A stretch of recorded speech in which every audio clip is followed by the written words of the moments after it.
We've got Pratt, Evelyn, Scott Miller, Darkwing Duck, Kathleen, Philip GR, Yoduck, J-Trig behind Yoduck, Westar, Iwonk, Shiny Joe, Minnesunda, and Eternal Seeker. And we've got Roger the Shrubber.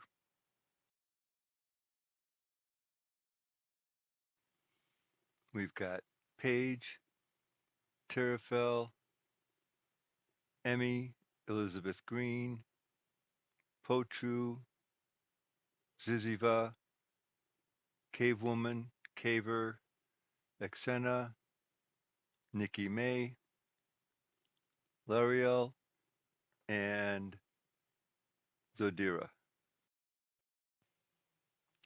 Tonight's story is about the events as told from the game of Riven. The only spoiler will be in the story surrounding the game. However, none of the puzzles will have spoilers for those of you who have not as yet played that game. Now, without further ado, I present tonight's story. As I have told these stories, we have learned about life in the cavern. We learned how the D'ni came from their proud roots, seeking to shed their pride, yet pride crept back into their lives. We watched it cause the downfall of their great empire. After the fall, pride lived on, though Anna, known throughout D'ni as Tiana, did her best to raise her young son Gen to be a decent person.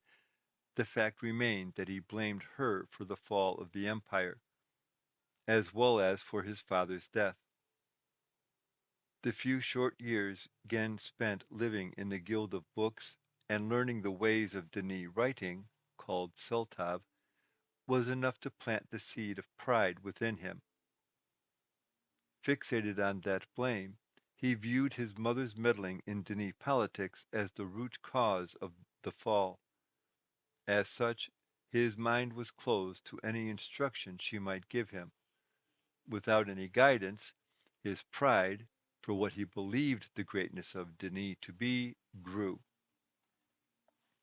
We learned of Atris's early years spent with his grandmother Anna, as she taught him to grow up to be the man he became. We also learned of his teenage years spent with his father Gen. It took some time, but eventually Atris saw just how mad his father had become, drunk with the idea of power, of ruling over 1,000 ages as a god. We learned of his plans to save Katrin, whom he called Catherine, and the multiverse from his father's machinations. We learned how his grandmother Anna had met Catherine and made their own plans to not only rescue the multiverse, but Atris as well. After trapping Gen on Riven, we saw Atris and Catherine make a home for themselves on Anna's Age of Mist. They were married on the 13th day of the 7th month in the D'ni year of 9431, January 17, 1776. After a few years, Achenar, then Cyrus was born, and Anna helped them raise their boys. Atris and Catherine kept writing ages, attempting to perfect their mastery of the art. When Anna passed away in the D'ni year of 9441, 1786 on the surface, she was 91, her death had a deep impact on everyone she left behind. Atris and Catherine became withdrawn, and Achenar and Cyrus, without due parental guidance, allowed their own behavior to spiral out of control, to the point where they tried to get rid of their parents. We saw how a surface dweller from Earth found Atris's missing Mist linking book and managed to single-handedly save Atris from his prison. After having been asked by Atris to help trap his father and rescue Catherine, we watched as the stranger began to explore the Age of Riven, and we noted the various changes to the age since Atris had been there last. This week, we will learn about rebellion, revolt, punishment, and of Gen's ingenuity. As we have learned, Gen had his faults. The greatest of these, which was his delusion due to the nature of his Dini birth and his abilities to create descriptive books, that he was a god. His being outsmarted by his son and Katrin didn't cause him to pause and be introspective regarding his behavior. In fact, if anything, his behavior worsened. Unfortunately, there was no one to bear the brunt of his wrath other than the Rivanese. Just as on his 37th age, before he edited the book and changed the destination age in the process, the residents of that unfortunate age lived in fear of him. Sure, those who were fortunate to be in the guilds that he had set up had an easier time of it than did the remainder of the Rivanese. Still, no one was exempt from his anger and punishment. Even those who he was able to get to be his guards only carried out his orders out of fear rather than a sense of duty or loyalty. His guards were probably gathered through conscription, as I don't believe he had many volunteers. Still, we'll never know for sure. In order to keep the fear in place, he constructed a gallows of sorts. Well, I seriously doubt that he actually helped with its construction. More than likely, he ordered the Rivanese to build it. There was a rather large and carnivorous fish that lived in the waters of Riven, known as a wark. The gallows was constructed over a portion of the inlet from the sea.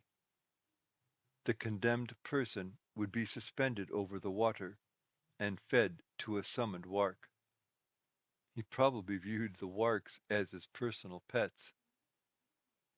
To find out how to summon a wark, well, you'll just have to play the game. Exactly when this gallows was constructed, we do not know. Eventually, some of the Rivanese grew tired of Gen's authoritarian and autocratic rule. A group formed that called themselves the moiety. After a while, the moiety adopted the shape of one of the 5 huge daggers that Catherine had written into the age during her rescue of Atris as their symbol. They came to believe that Atris, a true god, had stripped away Gen's power and chosen Catherine to be his divine consort. They became rebels against Gen and dwelt in a network of caves from which they would emerge to sabotage construction or steal food, wearing ritual costumes which frightened those still under Gen's rule. Their symbol was the moiety dagger that stood near the starfisher, taken as a holy symbol since it was, quote, created, close quote, by Catherine against Gen. They believed that one day Catherine would return to overthrow Gen and bring them to paradise. 30 years after she left, Catherine did return, unsuspecting of her messianic role, and as a result of her being duped by her sons in their effort to get rid of her. However the means of her arrival, it emboldened the moiety nonetheless. She ended up writing a new age for them, which they called Te. This new age became the rebels' base of operations in their attacks against Gen's interests. As we discussed earlier, the island on the Age of Riven began to break up over time, a result of the inherent instabilities resulting from Gen's patchwork style of writing. When the island first started to break up, Gen had pathways constructed to connect the 5 islands. As the islands continued to drift further apart, the pathways were replaced with bridges of ever increasing length. Tired of constantly having to rebuild or replace the bridges between the islands, Genn decided on a slightly different approach. He constructed a series of pillars in the waters between the islands, and strung cables between the pillars. On these cables he hung magnetically levitated cars, or maglev cars. The cables were strung with slack so that as the islands continued to drift apart, they had sufficient length that they would become more taut and wouldn't have to be replaced right away, giving Genn more time to concentrate his efforts on creating linking books and a new age for himself and the people of Riven, or at least the members of the Rivenese guilds, to which they could effect an escape. The smallest of the islands seemed to be drifting away from its larger siblings at a much faster rate. One of the features of Riven that had caught Atrus's eyes when he first read the descriptive book of Riven, and later when he first linked to that age, was the great tree on the island.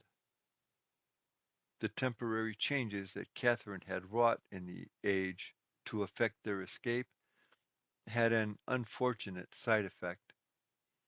The great tree was set ablaze by a lightning strike.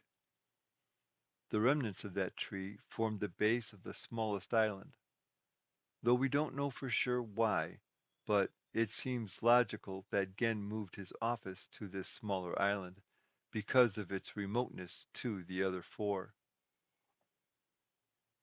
Genn was eventually able to create a facsimile of Denis paper and Denis ink. Unfortunately, due to their inferior quality, he needed an external power supply to power them and their subspace link. I'm sure that it took some time doing, but Genn was able to modify fire marbles to provide the necessary energy to create the link. At some point, we are not sure exactly when or under what circumstances, Genn came to the realization that Riven was in the process of pulling itself apart. He needed a refuge age for himself, his Rivenese guild members, and his Rivenese minions. This presented a problem. Genn had never written a book from scratch. His first construction was a bit of a failure, though in what regard we do not know. What we do know is that he discarded the book in his office on Bookmaking Island and burned it. Since he never learned to write from scratch, he probably pulled some Garo Hevti phrases from memory and wrote them into a book. In fact, we don't know how many of Genn's attempts ultimately failed. We are not even sure of how many ages Genn had written before being trapped on Riven. What we do know is that on the 11th day of the ninth month, in the Denis year of 9458, either February 20th or 21st, 1803, he linked to his 233rd age, which was written during his imprisonment on Riven, and it was a success. On the 29th day of the ninth month in the Denis year of 9461, March 14th or 15th, 1806, about 8 days before Lewis and Clark and their Corps of Discovery began their way home after exploring through the lands of the Louisiana Purchase, one of Genn's minions, a Rivenese by the name of Cho, reported that Catherine had linked to Riven, but he had been set upon by a group of the moiety who drugged him with a dart and took her away. Catherine, sympathetic to her people, tried to help. With a group of the moiety, she broke into Genn's office and found the partially burnt book of one of Genn's ages. Using her skills, and with materials taken from Gen's supplies, she set about restoring that age, writing it for the moiety to use as a base of operations and as a refuge to evacuate her people upon Riven's eventual collapse.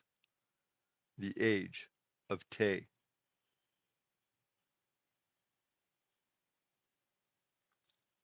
Please join us next week as we learn about capture, freedom, and complete destruction.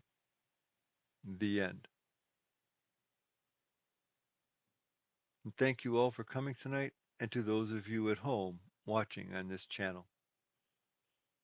And time to end this story right now.